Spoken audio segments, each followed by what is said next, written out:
Let's talk now big picture, tech industry, everything else happening there. John Chambers joins us now. He's former CEO at Cisco, one of the most respected voices in the tech space. John, it's great to speak with you this morning. I'd love to begin thinking about some comments that you made in an interview last year about how the post-tech bubble and around the crisis were really the two moments that informed more of your time at the top of a major company than any other. And we've just come through a big crisis. And I'm curious, in conversations with other leaders, conversations with portfolio companies you're involved with, how things changed for businesses in 2020 and how we're starting to see those changes implemented as we begin to see the other side of this.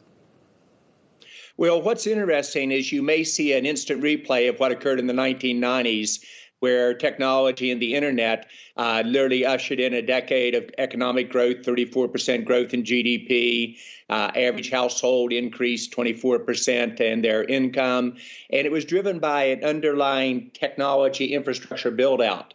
I think what we've talked about several times, Myles, before with you and Julie and Brian, is you look at what is occurring with digitization.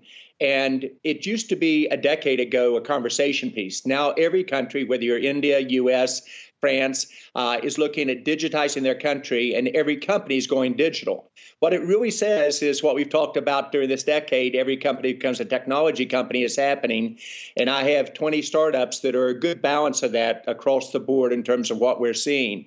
All the business-to-business activity is up, and it's uniformly up over the last 4 to 5 months. To the direct part of your question, Myles, as you come out of this, we either go one way or the other. Either this is an inflection point up, or you begin to level off and slowly go down if you're more pessimist. I'm more the optimistic side. I'd like to see the Biden administration make technology front and center in terms of siloed issues on it. And I'd like to see them use it to drive the economic growth for the next decade. Startups are on fire. The availability of money is obscene, and SPACs just add to that fuel.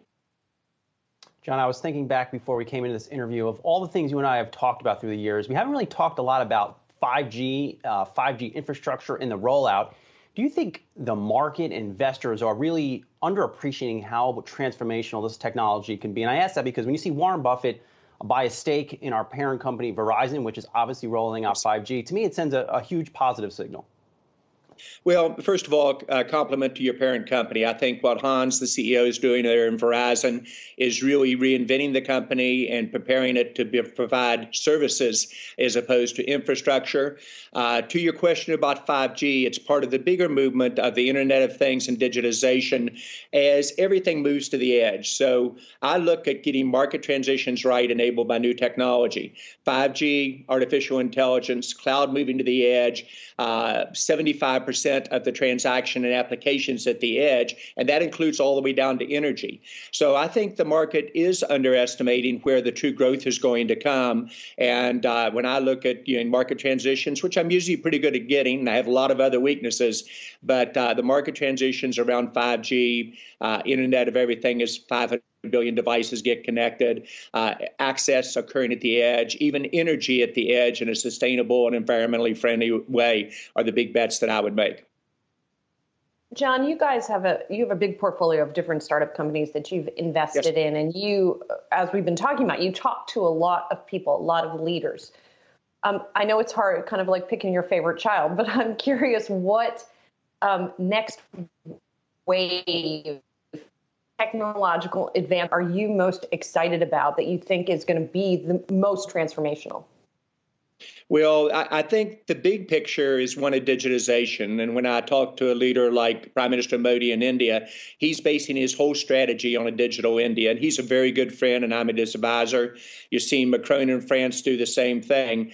But if I were to bet on one technology that is here and now, quantum computing to me is 5, 10, 15 years out.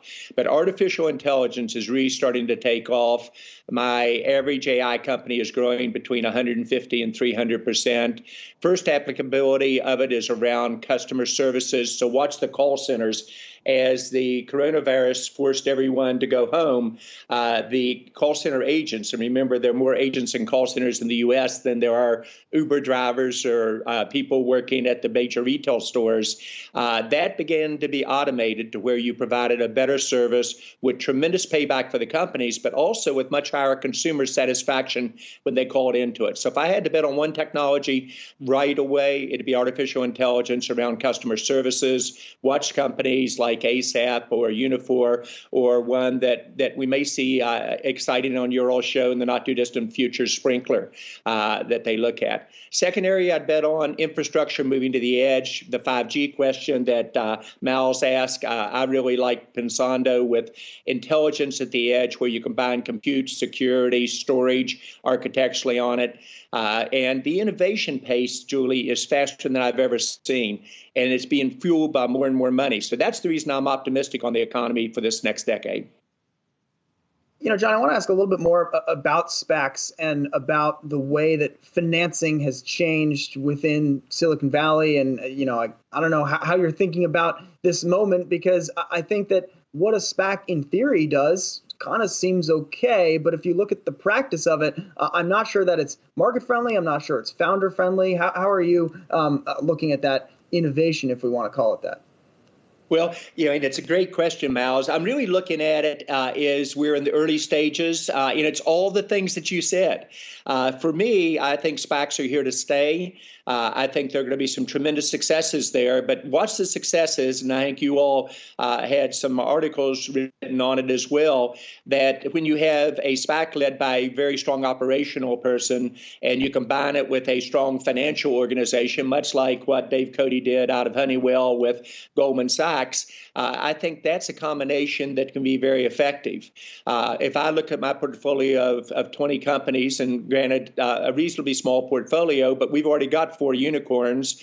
If I look out over the next year and a half, probably 6 companies will go public out of that group, either through SPACs or an IPO effort, assuming the market stays up on it. And it allows you to accelerate going public and getting the exposure where the average consumer, average investor in the U.S. can actually participate. I did not like when people waited to go public to their $50 billion of valuation. I think giving the market a chance to participate earlier and these small companies to grow very rapidly through a variety of ways of going public. Are there going to be some train wrecks out of the SPACs? Of course. And, I think it goes back to the basics. Have you got a good vision and strategy? And that's where the SPACs can be huge for a visionary company. Have you got a plan toward operational excellence and free cash flow over time? And most important, can you hit the growth? And it'll be fun to watch. Do we see more and more companies go SPAC of higher quality? And I would anticipate, however, there will be some shakeouts on the negative side. Now, John, I do want to switch gears quickly before we let you go. I'm sure you're watching the weather activity in Texas, really rolling blackouts, people still not being able to get heat, disturbing stuff. But how do you think the Biden administration should address this? Clearly, it's an infrastructure issue in part due to climate change. But how do you think they should address this in any infrastructure bill? Well, I think they've got to rebuild for the future. And what you talked about with 5G is going to occur in energy as well. Energy has to move to the edge of the grid.